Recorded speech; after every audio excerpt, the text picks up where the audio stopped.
The morning my brother announced he was selling Mom's house, he did it with a smile. It was Thanksgiving. Mom had just set the turkey on the table. The good china she only used twice a year. The kind with the little blue flowers around the rim that she'd gotten as a wedding gift 43 years ago. My brother Marcus was sitting at the head of the table, Dad's old chair, which he'd claimed about 6 months after the funeral and never gave back. He picked up his wine glass, tapped it twice with his fork, and waited for the room to go quiet. I was standing in the kitchen doorway holding a dish of sweet potato casserole. "I have an announcement," he said. "Mom and I have been talking, and we've decided it's finally time to let this place go." My aunt started nodding. My cousin smiled. Someone said, "Oh, that makes so much sense." Mom was looking at her plate. I set the casserole down on the counter behind me, very carefully, because I needed both hands free and I didn't trust myself not to drop it. Nobody asked me. Nobody looked at me. They all just kept nodding. Like this was something that had been decided a long time ago, and I was the last one to hear about it. I was home for 4 days. I had no idea this was coming. Let me back up. My name is Claire. I'm 31 years old. I work as a physical therapist at a rehabilitation center in Charlotte, North Carolina, which is about 4 hours from the house I grew up in. A pale yellow colonial on 2 acres outside of Asheville. My dad built the back porch himself. He planted the apple trees in the side yard the year I was born. He died 18 months ago. A heart attack. Fast. The way he always said he'd want to go if he had a choice. Marcus is my older brother. He's 38. Divorced. No kids. He moved back home about 2 months after Dad died, ostensibly, to help Mom with the transition. He runs some kind of online resale business that he can do from anywhere. So there wasn't anything keeping him in Raleigh. I thought it was kind. I really did. I was 4 hours away, and I couldn't exactly pick up and move. And Mom was 69 and newly widowed, and I worried about her being alone in that big house. So when Marcus said he was going back, I felt relieved. That was my first mistake. Mom's name is Dorothy. People call her Dot. She is the kind of woman who remembers every birthday without writing it down. Who will bring you soup when you're sick before you've even told her you're not feeling well? Who once drove 40 minutes in a snowstorm to return $3 in incorrect change to a gas station cashier because it was the right thing to do.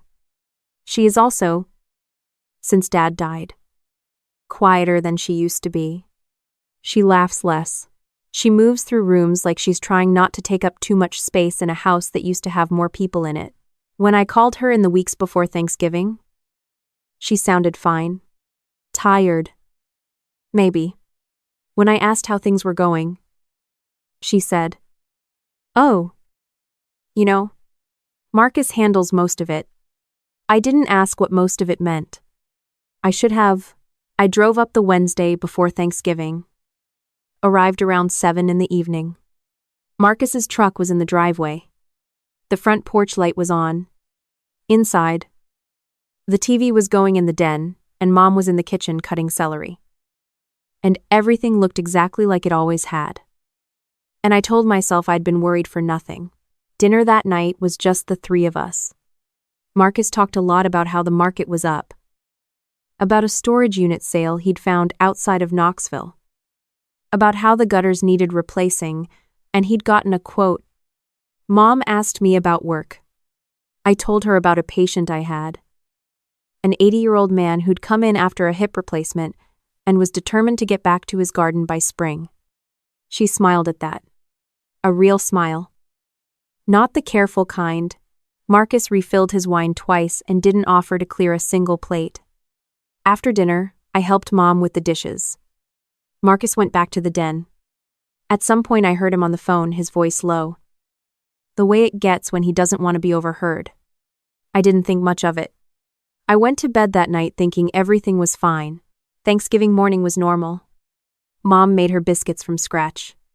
I peeled potatoes. Marcus appeared around 10.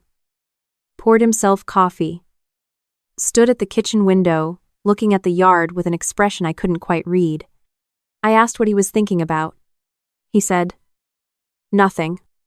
Just thinking the property lines probably go further back than we thought." I said, "What do you mean?" "Property lines," he said. "Never mind. I'll tell you later." He did not tell me later. He told the entire table.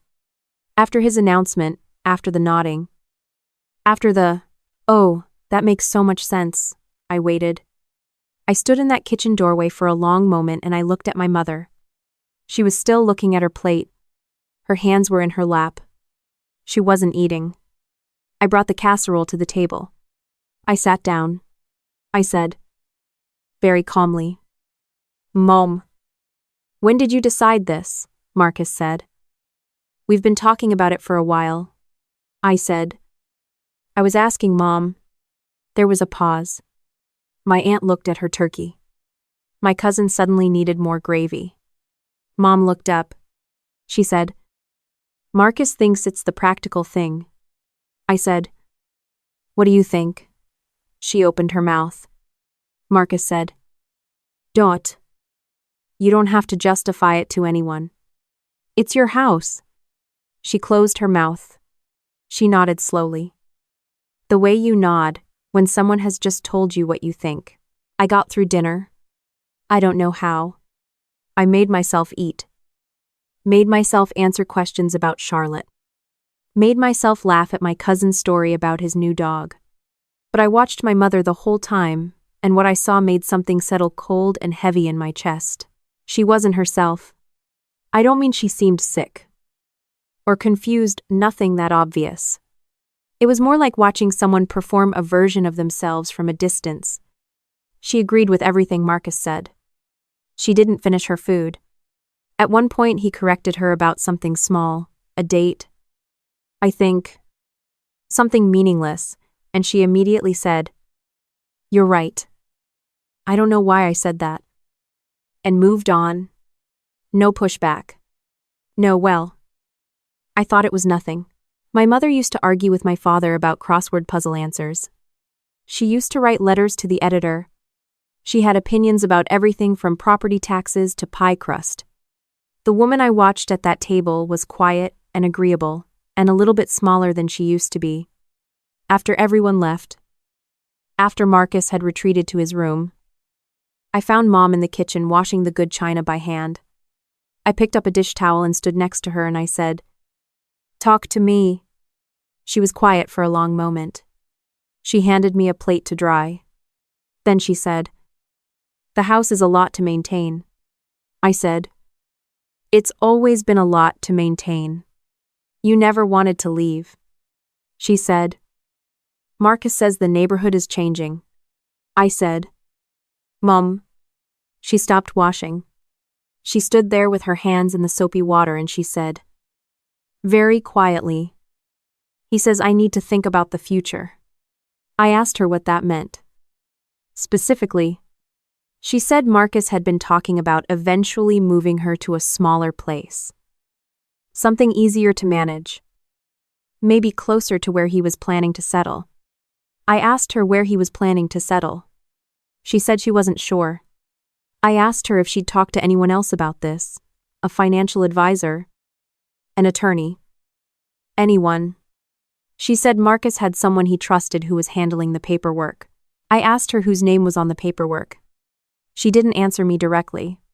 She said, "He's family. He's trying to help." I dried the plate. I set it carefully on the rack. I said, "I know he's family." But something was already pulling at me. Some quiet alarm that I couldn't quite name.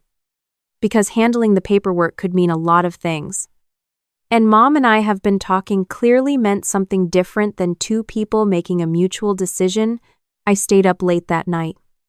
I sat at the small desk in my old bedroom, the same desk I'd done homework at. Same squeaky chair. The same view of the side yard, where the apple trees were bare now, and silver in the dark, and I thought about everything I'd seen and heard in the past 24 hours. The phone call I'd half overheard, the property line comment, The way Marcus had spoken over Mom at the table. The way she'd closed her mouth. The next morning. Friday. I told Marcus I was going to take Mom to breakfast.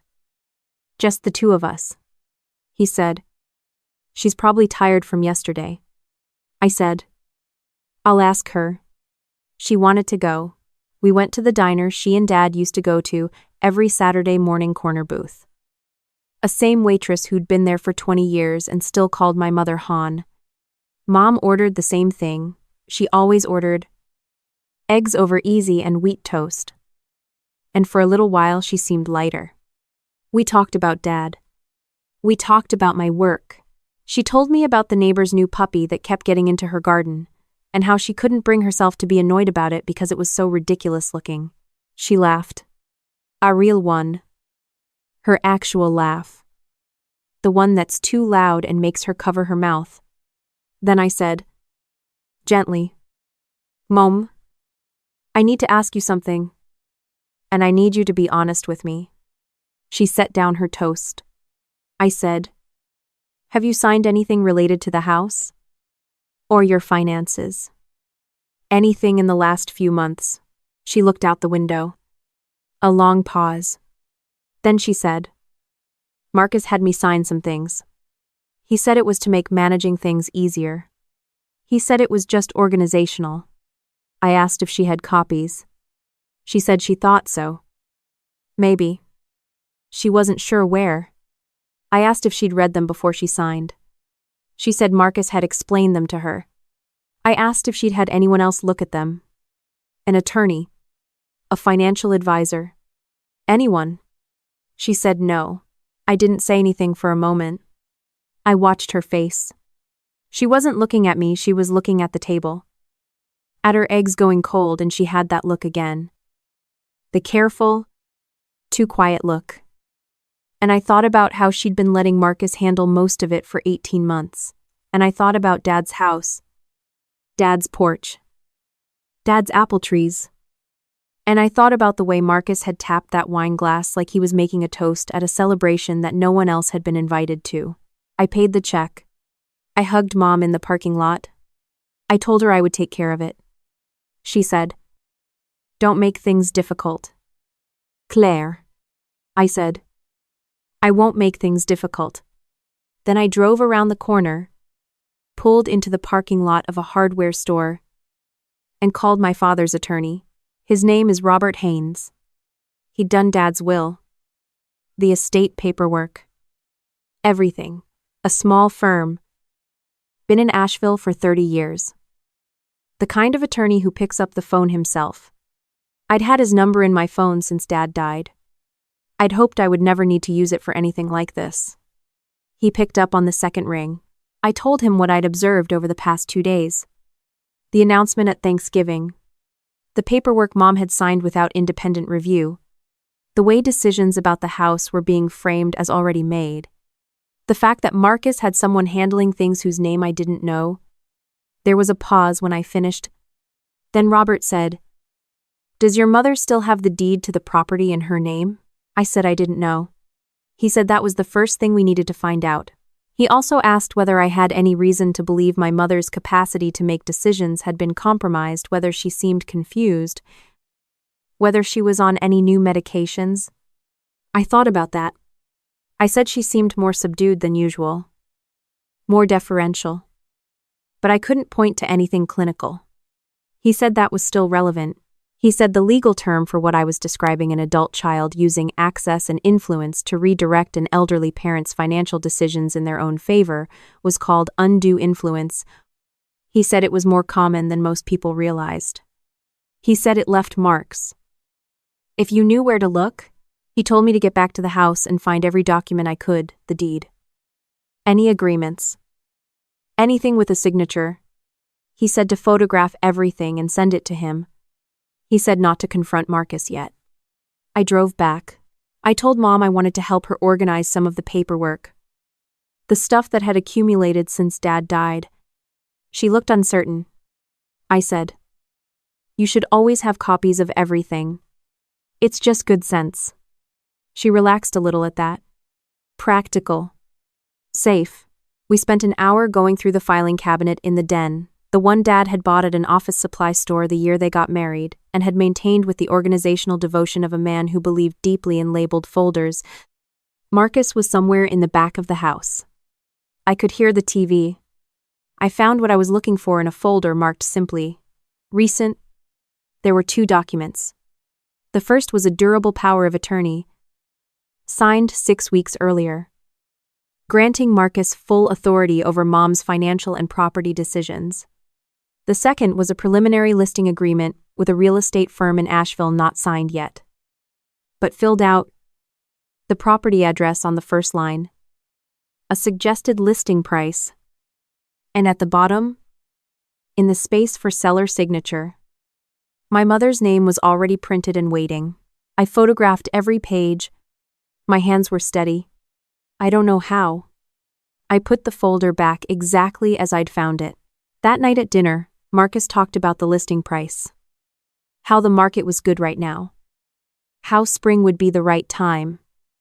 How he'd already talked to an agent he knew. Mom nodded along. I ate my food and asked polite questions and said almost nothing. Once? Marcus looked at me across the table with an expression I couldn't quite interpret, not suspicious exactly. More like assessing. Checking to see if I was going to be a problem. I smiled at him. I said, "It's a lot to think about." He said, "It'll be fine. I've got it handled." I said, "I know you do." I sent everything to Robert that night. He called me the next morning. Early. While Marcus was still asleep, he told me the power of attorney was legally executed, but potentially challengeable. Depending on the circumstances under which Mom had signed it, he said the key issue was whether she had understood what she was signing, whether it had been explained to her accurately, whether she'd had independent advice, whether there had been any pressure. He said given that she'd told me she hadn't read it independently and hadn't consulted anyone else, there was a real argument to be made. He also said that before any property could be listed, let alone sold, there were steps we could take. He said he wanted to speak with my mother directly, with her consent, and with me present, to explain her options, including the option to revoke the power of attorney. I asked if Mom could do that. Just revoke it. He said as long as she was of sound mind and nothing I'd described suggested, otherwise she absolutely could. A power of attorney can be revoked at any time by the person who granted it. As long as they have capacity, Marcus could not stop her. I asked if she needed a reason. He said she didn't need to give one at all. I went to Mom's room and knocked on the door. She was already awake, sitting in the armchair by the window with her coffee, looking out at the yard. It was early. Gray light. The apple trees just visible.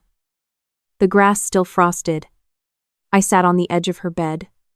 I said, "I need to show you something. And I need you to really hear me." She turned from the window. I didn't show her the documents right away.